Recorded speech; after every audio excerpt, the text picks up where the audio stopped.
عليكم ورحمة الله وبركاته، ازيكم عاملين؟ يا رب يكون موضوعنا كده سريع. موضوع كولر رجع تاني. كولر رجع تاني وكيل اعمال كولر فاجئ الاهلي ان عقد كولر لحد 30 6 26، يعني فاضل له 14 شهر.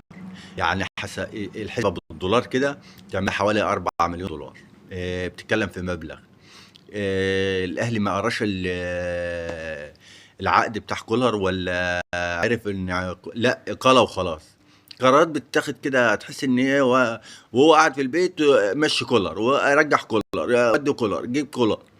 فالموضوع قلبانه في شويه. طبعا ممكن بقى نسمع لجنه التخطيط، ولا مش عارف جمعوا الزيتون ولا ايه، واتبرعوا له ومشوه وعطوا له 5 6 شهور، بس هو مصمم على عقد كامل بعد الطريقه اللي مشي بيها والاهانه اللي اتهانها من الجماهير والازايز. مصمم على عقد كامل. فهنشوف الايام اللي جايه هترسي على ايه. وطبعا محمد بن رمضان، خلاص محمد بن رمضان بنسبه كبيره في الاهلي، يعني ممكن على يوم الخميس كده يكونوا اعلنوا التعاقد معاه.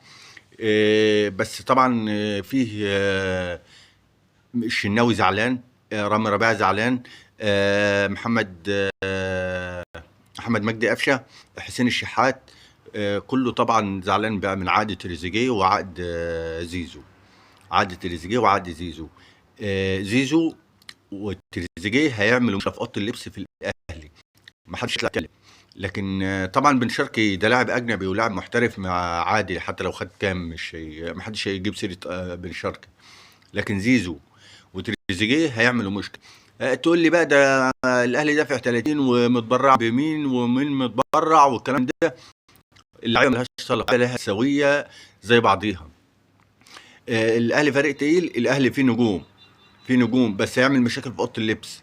والمشكله بانت من ماتش صن داونز، والمشكله بانت من ماتش صن داونز. كمان في اتجاه في اتحاد الكوره ان ماتش السوبر، ماتش الكاس مصر النهائي اللي هو بين بيراميدز والزمالك هيكون في الامارات. بس طبعا الاهلي زعلان ليه؟ الاهلي عايز يخلص من الدوري ويخلص من الكاس عشان يروح لكاس العالم وياخد زيزو معاه، ويكون زيزو فسخ عقده.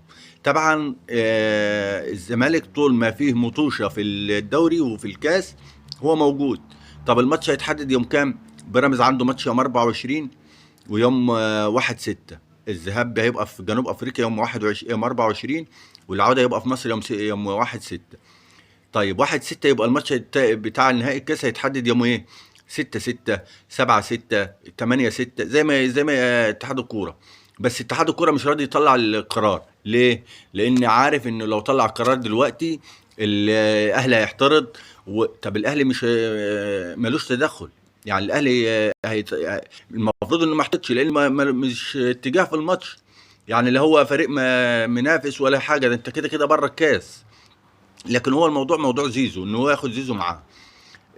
فطبعا هنشوف بقى اتحاد الكره الاقوى ولا الاهلي الاقوى. هنشوف كمان النهائي كونفدراليه بين سيمبا التنزاني ونهضه بركان. طبعا الماتش الذهاب هيبقى يوم 14/5، وماتش العوده يوم 25/5، وماتش العوده يوم 25/5. كمان في دور ابطال اسيا للنخبه الهلال السعودي هيقابل الاهلي السعودي في النهائي. النصر السعودي هيقابل فرونتيلي الياباني في برضه في قبل النهائي. واعتقد انه هيبقى النهائي سعودي خالص، يعني في في بطولة اسيا. كل التوفيق للفرق المصرية وكل التوفيق للفرق السعودية، وشكرا. وما تنسيش الدعاء لفلسطين، اللهم انصر فلسطين يا رب.